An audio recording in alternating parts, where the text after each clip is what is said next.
I've made a video this morning and it was a live stream from the porch, and what I wanted to do, rather than leave it to another day, I wanted to share with you the work that I did yesterday. So we'll just take a little dander outside. I think the rain has I'm being very optimistic, aren't I? I was going to say I think the rain has stopped, but I don't think it has. But anyway, look, I'm just going to make this very short. Just going to walk over to where I was working yesterday. Look at these beds, aren't they gorgeous? Jack, ever the optimist, thinks it's playtime. Anyway, I'm not gonna dilly-dally here. Got a little bit there to finish clearing up. So first of all, what I did, I've trimmed back this little hedge. It's a little hawthorn hedge. And I've opened up the path a little bit, but I've got some more work to do. Trimmed back the hedge on that side of it as well. So you can see the lovely bistort flowers out now. You can also see the lovely colours changing on the ribes and the peach trees. And I've crowned this little birch a wee bit. And then you can see the work I've done here. I've opened up the archway considerably. So I've got a massive amount of work still left to do, but it's not daunting because I just do it as and when, you know, when I get that surge of energy and the weather's good and it feels just right to be outside. But you can see I've just cleared all this. Look, I've done a lot of cutting back and a lot of cutting back here. So it's opened it up. So there's a lot more air coming through here, which is good. Then I've also done a fair bit of cutting back here.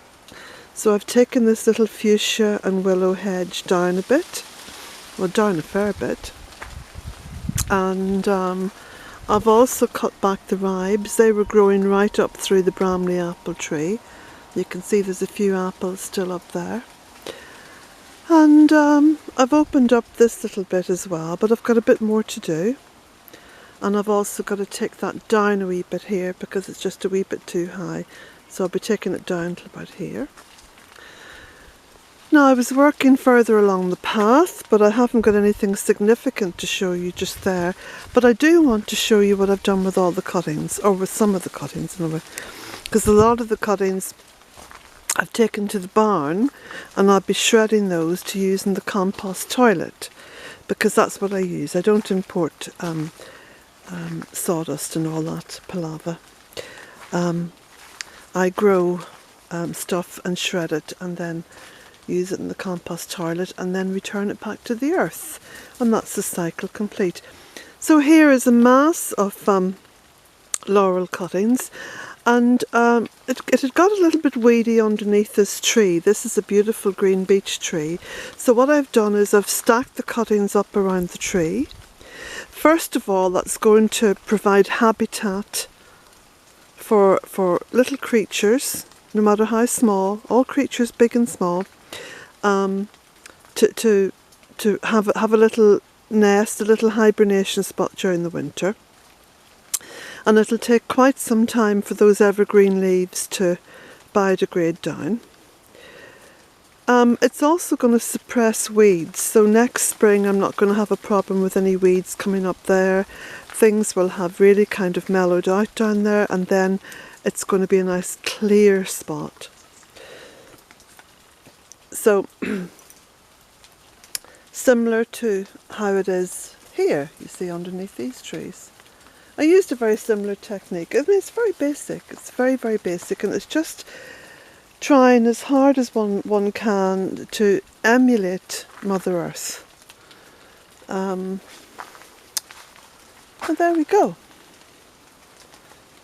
I can't, well, you know, I say I can't point the camera up because of all the raindrops, but look, I'm going to, so I'll just try to take it up as best I can here. You can see some lovely colours developing. And the lovely canopy of the tree developing, this one here particularly. And you can see the huge amount of dogwoods. Look how high they've got. So all that's going to be beautiful, beautiful red stems during the winter. And you can see this lovely, lovely oak tree. Look how it's taking over the path, and it's sort of swamping those willows there. But I'm just going to let that go because the oak tree is going to be very beneficial. There's lots of willow further down the garden. So this is what I say about woodland management, and so you can see the willow archways there that I trimmed back some time ago.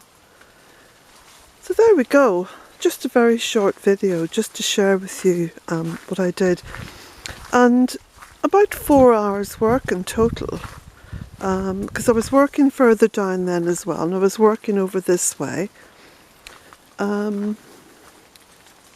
you can see how it's opened up things, see? And in fact when I go back here and stand underneath this archway, you can see now how it's all coming together.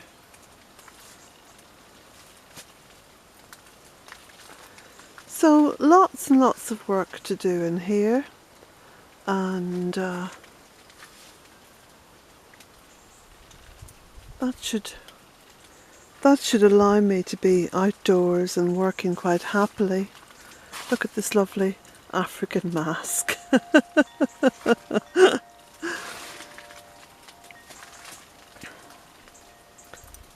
So I'm just loving the colours on the sedum over there. That's beautiful. That's absolutely beautiful. Especially with the blue in the background, and then the lovely luminous green on that wisteria along the edge of the roof.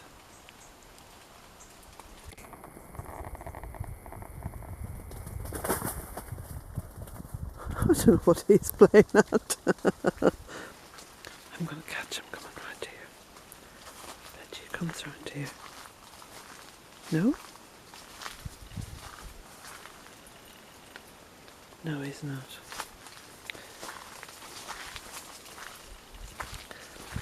No. Just looking down here at this lovely periwinkle. That's boding very well for the spring. I should get a nice display of flowers on it. So many of those berries have gone now, but they've dropped, you see, and the birds will be coming down for those over the winter.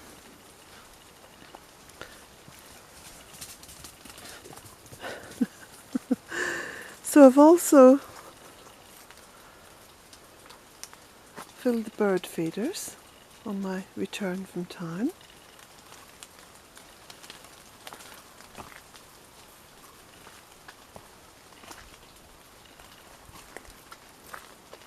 And then I'll also show you some of the stuff that I cut back around the front. So I didn't manage to get this in before the rain started.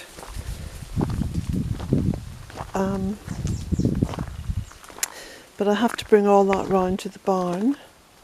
So what I do with this, I put the smaller, thinner bits through the shredder, and that either goes back on the land or is used for the compost toilet.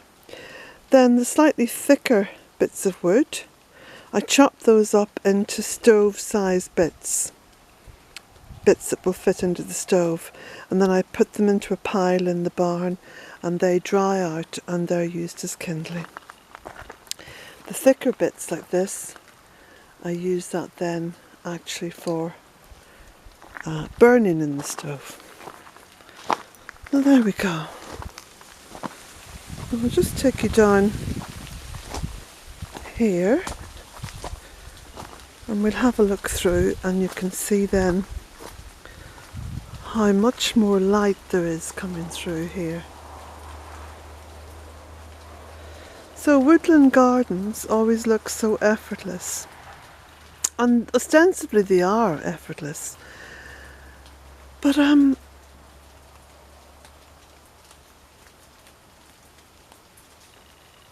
they also incur a fair amount of maintenance, but it's not that finicky maintenance, you know.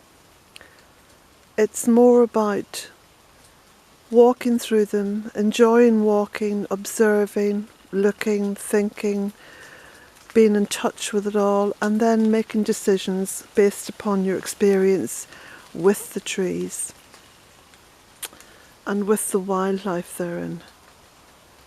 And so you know, you look at certain parts and you think, okay, I'll just crown that tree a little bit. I'll thin out those branches a little bit. And it's all about keeping that lovely balance, you know, keeping the balance of life going. And I've got some work to do up around here. And again, just, it's very meditative, very, very thoughtful work, very calming work. And you can see all the stuff that I cut recently and stacked up there, and stacked up around these trees. Look, you see, lots and lots. And again, that's wonderful, wonderful habitat for every little bit of life that needs shelter over the coming winter. I think woodland gardens are brilliant in that respect, actually, because they help us to keep in touch with what really is important, and that is all the life around us. Because we rely on this life. We actually rely on all the life around us. And it's been our misfortune that we have allowed arrogance to take over and dominate our thinking to the extent where we think that we don't need any of this, when in fact our very existence is predicated solely on this.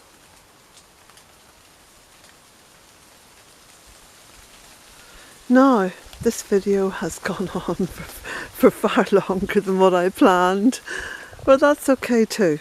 That's okay. Because perhaps these things had to be said.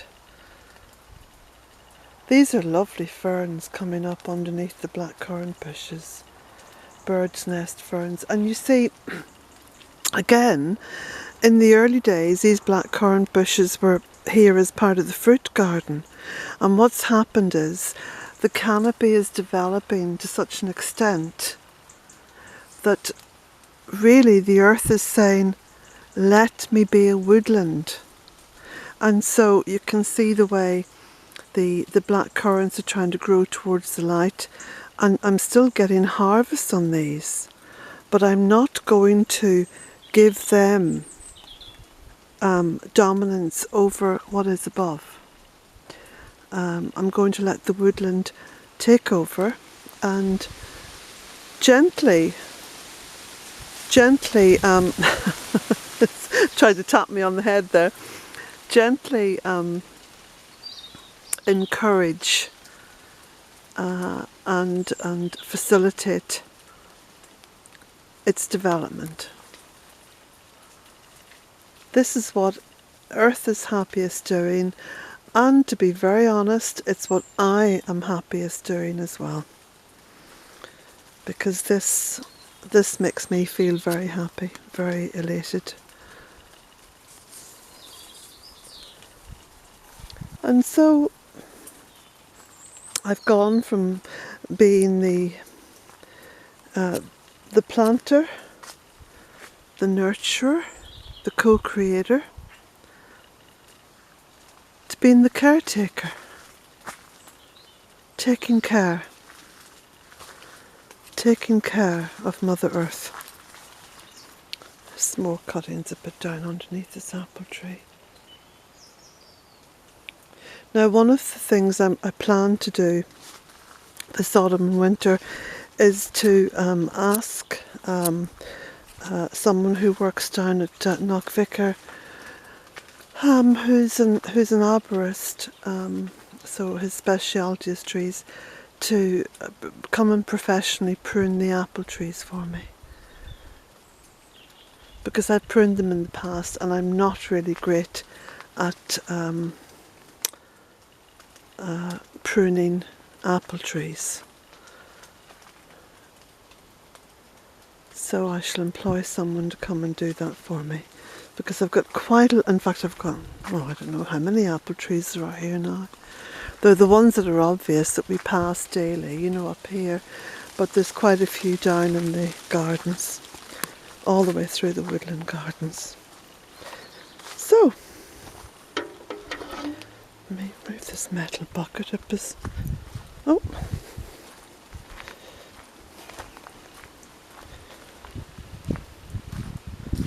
No, just pop that there. So there's some more cuttings there, which I put through my little electric, whatever you call it. I mean, you know, we all call these different things. It's just a little garden chipper, and then that's what I use in the compost toilets, and it's really nice. It smells nice. Now, there we go. So, blessings to you all.